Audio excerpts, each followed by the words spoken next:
Hi guys! Welcome back to my YouTube channel. Ako nga po pala sa Tiffems, and for today's video, ang topic po natin is kung paano po tayo makakakonect sa Wi-Fi kahit hindi po natin alam ang password nito. So for example po, sa Wi-Fi ng kapitbahay nyo, sa Wi-Fi ng tropa nyo, or sa Wi-Fi ng opisina nyo.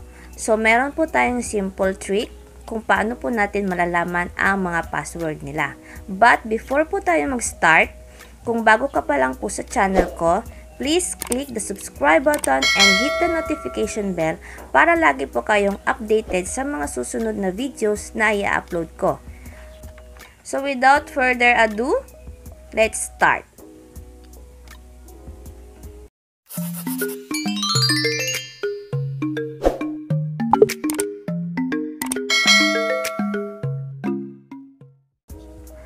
So, ganito po ang scenario guys, no? So, for example, is yung cellphone ng kaibigan mo nakakonect sa Wi-Fi ng kapitbahay nyo. Pero, ang nag-connect sa cellphone niya is ang mismong may-ari ng Wi-Fi.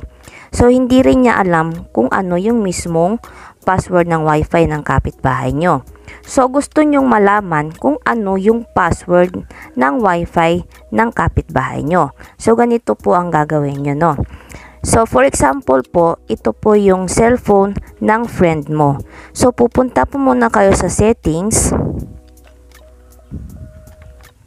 And then, dito po kayo pupunta sa Wi-Fi. So, kung makikita nyo dyan, meron nang nakakonect na Wi-Fi sa cellphone ng friend nyo. So, i-click nyo lang po yung mismong name ng Wi-Fi. Okay. So, kung mapapansin nyo po, meron pong QR code na lumabas. So, ito po yung i-scan ng isa nyong friend na gusto rin malaman kung ano yung mismong password ng kapitbahay nyo. So, sa QR code na to, makikita nyo lahat po ng information about dun sa Wi-Fi ng kapitbahay nyo. Kung ano po yung Wi-Fi name nila and ang password. So, ngayon. So, for example, ito yung cellphone mo na hindi nakakonect sa Wi-Fi ng kapitbahay nyo. So, ang una nyong gagawin is pupunta po muna kayo ng Play Store. Then, isearch nyo po ang QR code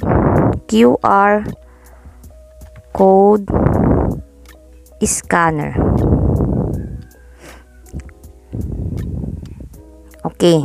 So, ito po na QR code yung ida-download nyo po. So, meron na po akong na-download nito. So, ito po yung ida-download nyo. So, kung once po na-download na ninyo, ito po yung kalalabasan niya. Okay, so meron po kayong makikitang box dyan. Ibig sabihin po, yan po yung scanner. Dito nyo po itatapat yung QR code na nandoon sa cellphone ng friend nyo na nakakonect sa Wi-Fi ng kapitbahay nyo. So, dito po sa box. So, automatic po yan siya na babasahin niya po agad yung QR code.